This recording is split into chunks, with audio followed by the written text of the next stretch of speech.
دوستو، نبی پاک صلی اللہ علیہ وسلم کے روضہ مبارک کے اوپر جو ابھار دکھتا ہے، بہت سے لوگوں کے مطابق کہا جاتا ہے کہ یہ ایک شخص کی قبر ہے، اور بعض کا کہنا ہے کہ یہ ایک کھڑکی ہے۔ مگر دوستو، جب گنبد خضرا کی کھڑکیوں کے اس ابھار کو کھولا گیا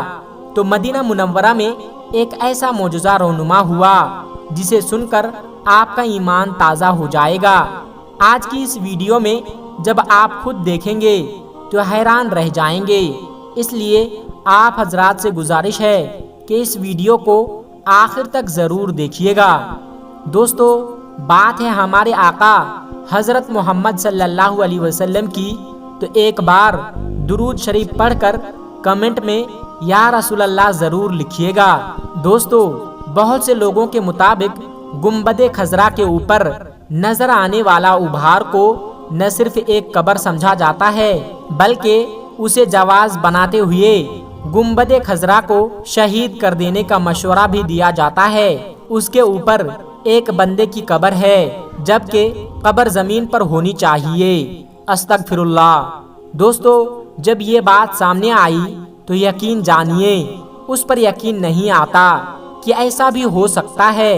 لیکن چونکہ اس کے متعلق کچھ علم نہ تھا تو ہمارے ایک دوست سے اس پر ایک تحقیق کی، اور وہ بتاتے ہیں کہ انہوں نے سوچا کہ میں اس کی ضرور تحقیق کروں گا اور دیکھوں گا کہ اصل ماجرا کیا ہے۔ تو میں نے اپنے ایک عزیز دوست سے ذکر کیا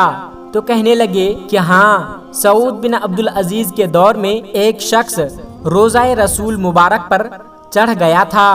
تاکہ اس کو شہید کیا جا سکے، لیکن اللہ تبارک و تعالیٰ کو یہ منظور نہ تھا، اس لیے اس پر بجلی گرا دی اور وہ وہیں پر مر گیا، جسے بعد میں نیچے اتارنے کی بہت کوشش کی گئی لیکن ناکام رہے۔ پھر اس شخص کو ادھر یعنی اوپر ہی دفنا دیا گیا، لیکن نہ جانے کیوں دل نہیں مان رہا تھا کہ روضہ رسول صلی اللہ علیہ وسلم پر کسی کی قبر بھی ہو سکتی ہے، اور اگر خدا نہ خواستہ ایسا ہے بھی تو گنبد خضرا کو شہید کرنے کی نیت کے جرم میں ایسا ہوا تھا، تو پھر اسے دوبارہ شہید کرنے کی کوشش جاری تھی، جبکہ ان کے سامنے اس آدمی کی عبرت ناک موجود ہے۔ بہت ہی عجیب و غریب سوالات تھے۔ پھر سوچا کہ مدینہ منورہ کے لوگوں کو پوچھا جائے جو وہاں رہتے ہیں کہ یہ کیا ماجرا ہے۔ دوستو، وہ دوست بتاتے ہیں کہ جب میں نے ان دو ساتھیوں سے پوچھا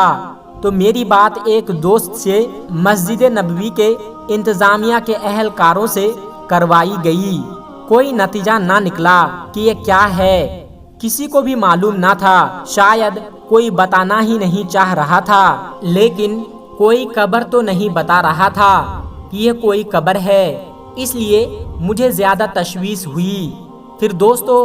میری ملاقات ایک سعودی دوست سے ہوئی جس سے تقریباً پچھلے 3 سالوں سے ملاقات کا سلسلہ جاری تھا، تو میں نے اسے پوچھا کہ کیوں بھائی،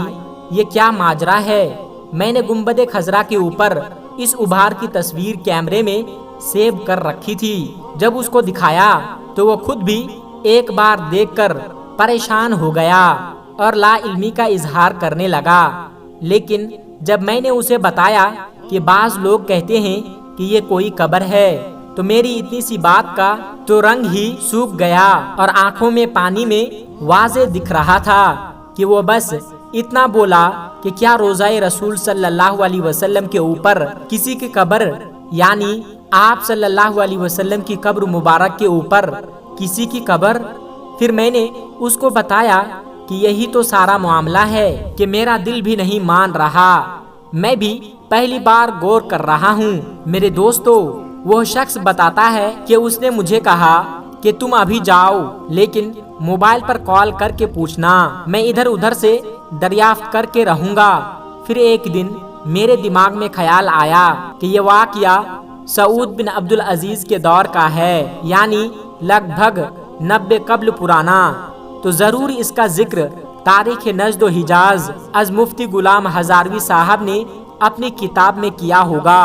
کیونکہ ان کی تاریخ نجد و حجاز اس حوالے سے انتہائی بہترین کتاب ہے جس میں چھوٹی سی چھوٹی چیز کو بھی مکمل حوالہ جات کے ساتھ نقل کیا گیا ہے، تو میں نے تاریخ نجد و حجاز کا رخ کیا، جہاں مجھے اس کتاب کے باب نمبر 4 صفحہ نمبر 3 پر یہ واقعہ مل گیا، جس کی عبارت یوں ہے کہ جو آدمی قبا شریف یعنی گنبد خضرا کو شہید کرنے کی نیت سے اوپر چڑھے، ان میں سے 2 آدمی نیچے گر کر ہلاک ہو گئے، اور اس کا تاریخی کتاب سے ایک بات تو واضح ہو گئی۔ نمبر 1، اوپر چڑھنے والے آدمی 1 سے زیادہ تھے۔ نمبر 2، اوپر نہیں بلکہ نیچے گر کر ہلاک ہوئے تھے، اوپر کوئی بجلی نہیں گری تھی۔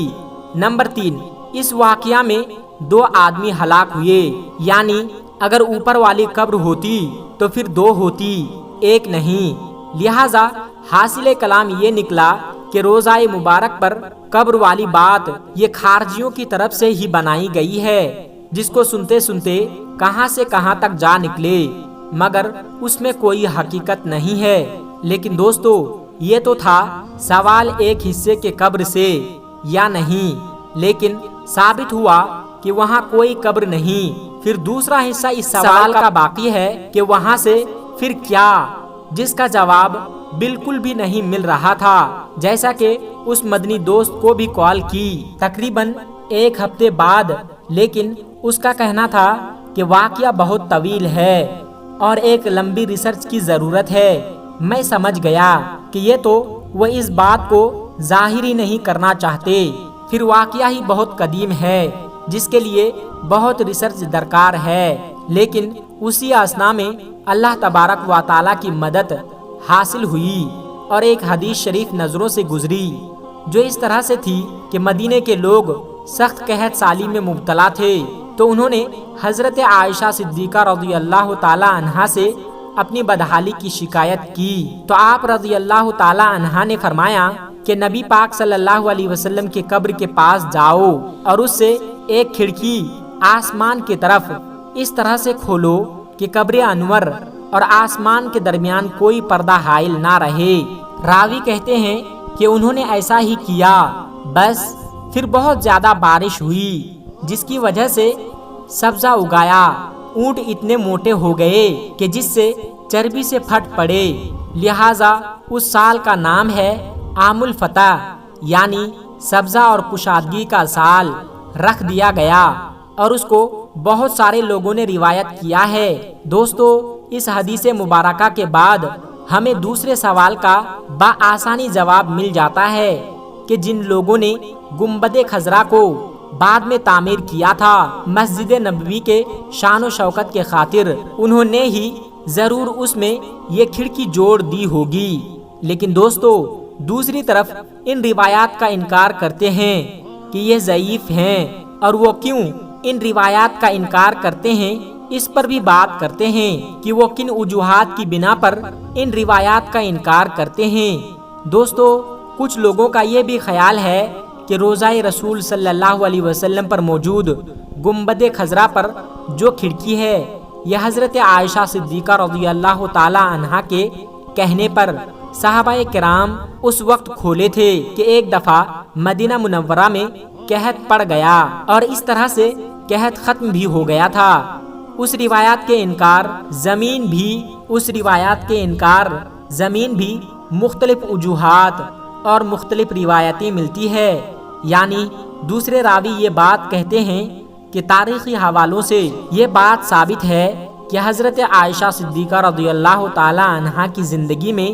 حجرہ عائشہ، جس میں نبی کریم صلی اللہ علیہ وسلم کی قبر مبارک تھی، اپنے اسی حالت میں ہی برقرار رہے جس صورت میں نبی کریم صلی اللہ علیہ وسلم کے زمانے میں تھی، یعنی کہ کچھ حصے پر چھت لگی ہوئی تھی اور کچھ حصے پر بغیر چھت کے تھے۔ مطلب قبر نبی صلی اللہ علیہ وسلم ایسی نہ تھی کہ مکمل ڈھکی ہوئی ہو، جیسا کہ صحیح بخاری میں حضرت عائشہ صدیقہ رضی اللہ تعالی عنہا سے مروی ہے کہ آپ صلی اللہ علیہ وسلم جب عصر کی نماز پڑھتے تو اس وقت حجرے میں دھوپ ہوتی رہتی تھی، اور یہ ثابت نہیں کہ آپ صلی اللہ علیہ وسلم کے بعد حضرت عائشہ صدیقہ رضی اللہ تعالی عنہا کی زندگی میں کوئی ایسی تبدیلی کی گئی ہو جس کی وجہ سے قبر مبارک ڈھک گئی ہو، لہٰذا اس میں سوراخ بنانے کا سوال ہی نہیں پیدا ہوتا۔ حجرہ عائشہ رضی اللہ تعالی عنہا کو ولید بن عبد الملک نے اپنے عہد میں مسجد نبوی میں شامل کیا۔ جب انہوں نے مسجد نبوی صلی اللہ علیہ وسلم کی توسیع کی تو ولید بن ملک نے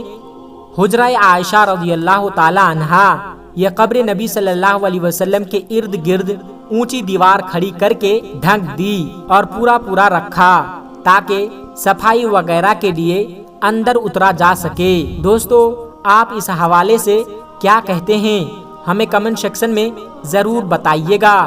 السلام علیکم ورحمۃ اللہ وبرکاتہ۔